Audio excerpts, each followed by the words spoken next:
VP, maayong hapon, happy kadayawan. Ma'am, unang-una, how was the experience? Ma'am, no, kay karon is special because we also have friends from China and Malaysia. Kumusta nga to ang Tribal Village Tour po?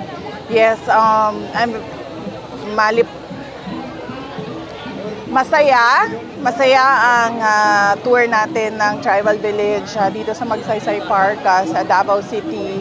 At masaya kong naulit yung pagbisita sa ating mga iba't ibang tribo kasama ang kanilang mga deputy mayors at kasama ang mga kapatid natin sa Indigenous Peoples Tribes at ating mga Moro tribes. Kaya this is a showcase of the traditional houses of the Indigenous Peoples Tribes and Muslim tribes of Davao City, and we shared it with our friends from the diplomatic community, particularly Malaysia and China. Alright. Now let's accept questions. First, Sir Arjun, GMA. Ma'am, other topic lang po, ma'am. Ma'am, now that dineclare na ng SC na unconstitutional ang articles of impeachment at in-archive na din ng Senado po ang impeachment complaint, sa anong paraan na lang daw po ninyo ma-explain sa public itong alleged, ma'am, na misuse ng confidential funds? Kung may kaso, sa tamang forum, mag-explain kami. Nagsabi kami noong nag-file sila ng articles of impeachment nila na ready ang defense team para sumagot sa accusations ng prosecutors ng House of Representatives. Noong umakyat sa Supreme Court, yung kaso, lahat ng hiningi ng Supreme Court ay ibinigay namin. Doon sa mga tamang forum at sa tamang venue, nagbibigay kami ng saktong sagot at nagbibigay kami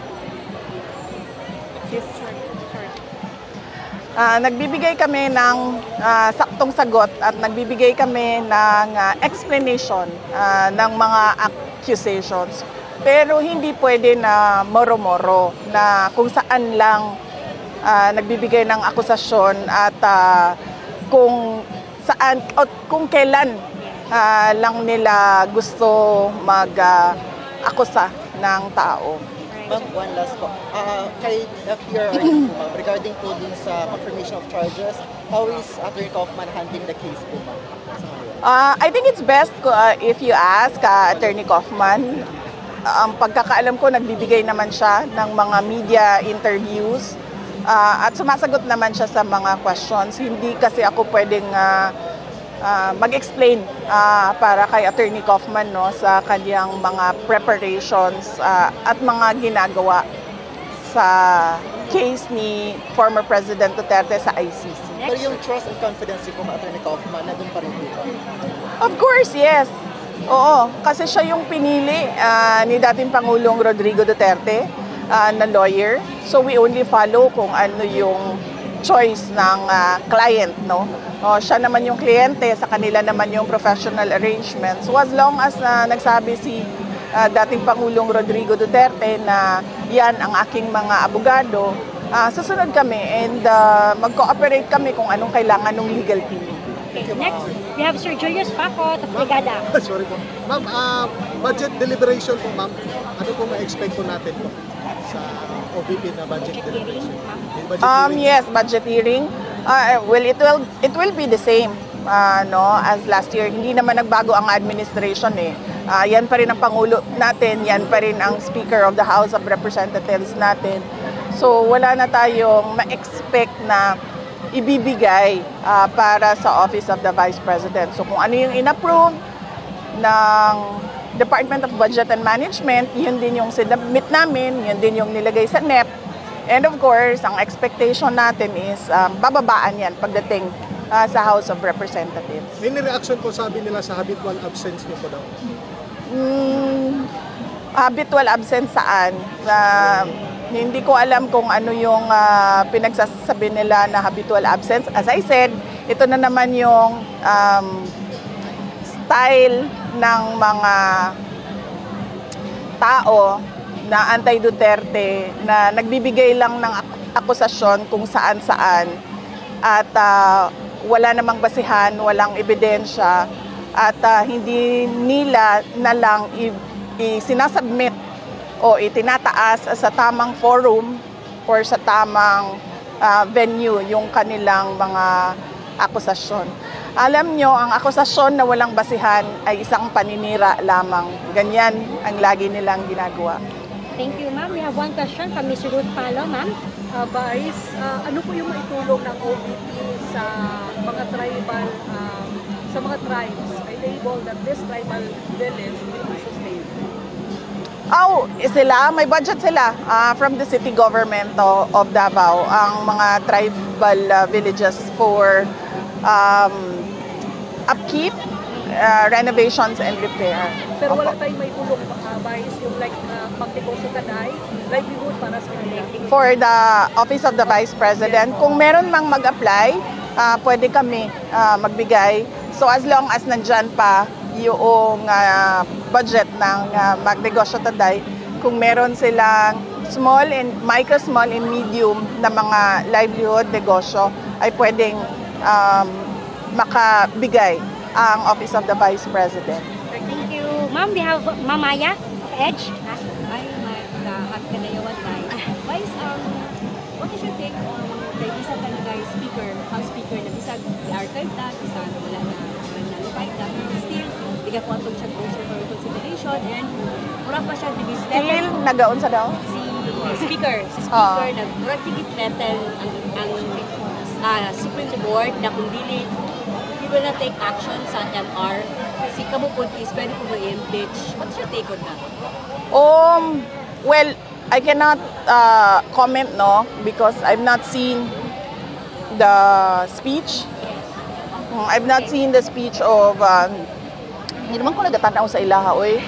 Kay irritating sila sa mata o sa dalungan. So, dili ko nagatanaw sa ilaha. I've not seen it, but dito na lang ta sa kung unsay gisulti sa Supreme Court, no, it's a abuse of authority.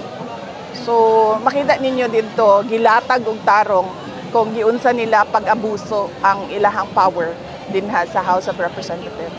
Annie Marcos described the speaker as spoiled brat. And also the mayor, the acting mayor. Panawagan dito. Siguro, wala po ko kadungog ana, ma'am. Not that na matrigger ko sa iya, pero dili ko nagabasa na og news. So, unsa daw, ma'am? By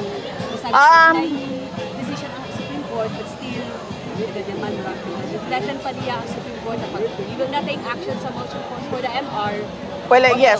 As I said, siguro ang pinakamaayo na description ni Ana naa dito sa decision sa Supreme Court na there was really abuse and there was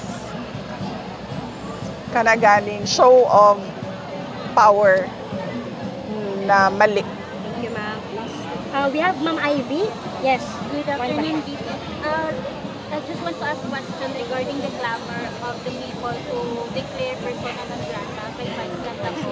After that joke, referring to FDRR's famous campaign promise to ride a jet ski all the way to the Spratly Islands to plant the Philippine flag there.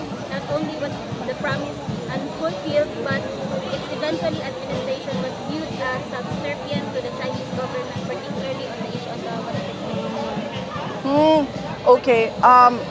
Again, wala ko kabasa sa joke or nakakita sa joke kung asa siya. But kung unsa man ang decision sa City Council of Davao, it has to be a majority decision. And the City Council of Davao is the correct body to declare a persona non grata dire sa ato ang syudad because they are representatives of the 3 districts of Davao City. Thank you. Last, ma'am, we have Ma'am Jean of SMNI. Would you like to comment on sa recent remark ni Trillanes na he won't support Lenny Robredo because mag-aliado daw kayo at mag-training? Well, on that note, dapat siguro si former President Lenny Robredo ang maghatag og comment kay siya man ang kumbaga sa iyaha directed ang comments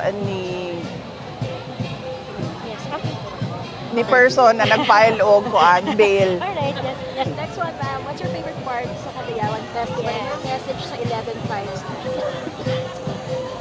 Ang favorite part nako sa Kadayawan Festival is ang Floral Float Parade and ang kuan hiyas sa Kadayawan. Hiyas sa Kadayawan and Floral Float Parade.